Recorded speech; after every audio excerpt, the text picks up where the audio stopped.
Всем привет! Вы на канале Метафизика в жизни. Меня зовут Анна Райхерт. Сегодня у нас с вами будет тема «Хочу, но не делаю» с точки зрения китайской метафизики. Я много говорю про, прежде всего, типы личности людей. С точки зрения китайской метафизики их всего два. Человек типа Инь и человек типа Ян. Кто это такие, сейчас я расскажу простым языком. Человек типа Инь обладает таким качеством характера, как сначала думает, а потом делает. И второй тип – это тип Ян, когда человек быстро действует. То есть он как зажигалочка, сначала действует, потом думает. Неважно, что происходит, он сначала сделает действие, и только потом будет думать. Вот эта тема «хочу, но не делаю». «Хочу, но не делаю». У разных типов людей проявляется по-разному. Мы все с вами ленивые, да, по факту. Мы все прокрастинируем.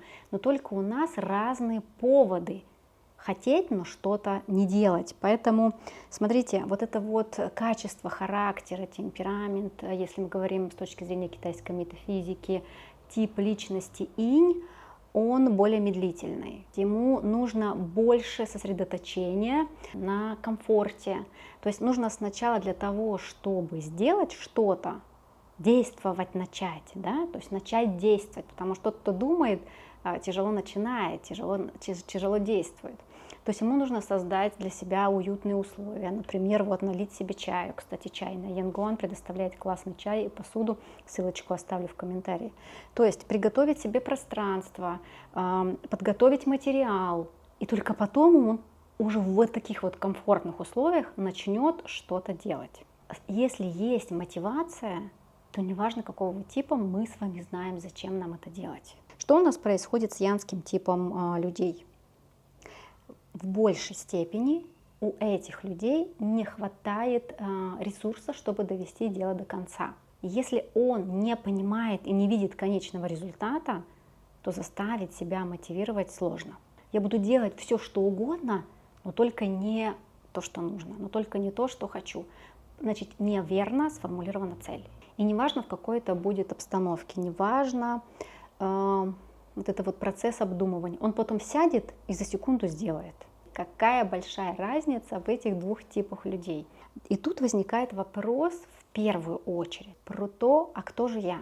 Понять себя можно разными способами. Я предлагаю вам дневник лидера. Дневник лидера – это тетрадь-практикум, PDF-формат, где вы самостоятельно работаете. Я создала такой продукт, где переплетаются психология, нейрофизиология и китайская метафизика. И самостоятельно вы можете увидеть, наблюдая себя с другой стороны, со стороны как наблюдателя, увидеть себя, понять свой потенциал и найти выходы на сложившиеся ситуации, либо найти решение проблем. Китайская метафизика строится на ци, то есть на энергии, и в том числе на природной энергии, то есть ту, которую мы с вами можем посмотреть, пощупать, ну, как бы на вкус даже попробовать, да, то есть я из ролика в ролик говорю о том, что этих ци всего 5.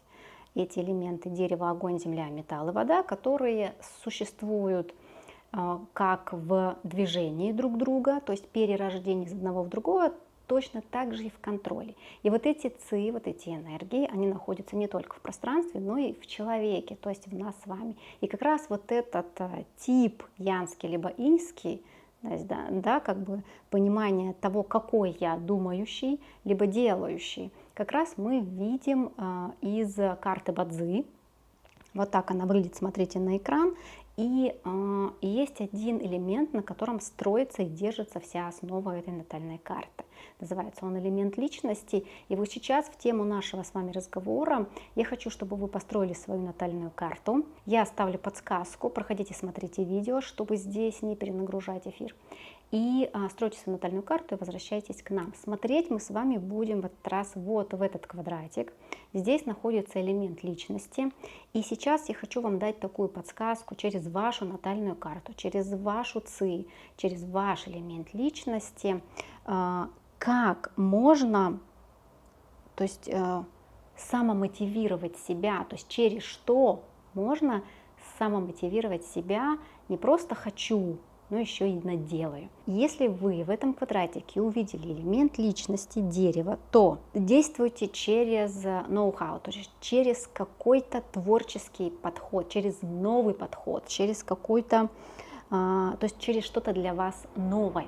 Если ваш элемент личности огонь, черпайте вдохновение, то есть ищите вдохновение. Через вдохновение и красоту вы можете себя самомотивировать. Следующее, Земля, элемент личности Земля. Здесь действуйте через доскональность и надежность. Следующий элемент личности металл, через дисциплину и график. Завтра я делаю вот это, допустим, один шаг к созданию своей мечты. Дальше следующий шаг, через месяц результат вот такой. Вода, элемент личности вода, через коммуникацию. Попросить специалиста, который вас замотивирует. Преодоление лени и прокрастинации на самом деле это не проблема. Еще раз повторюсь, если мы знаем, зачем мы это с вами делаем, зачем мы с вами это хотим. И только потом уже мы подключаем, как нам лучше это сделать. Все, друзья, до новых встреч, всем пока-пока.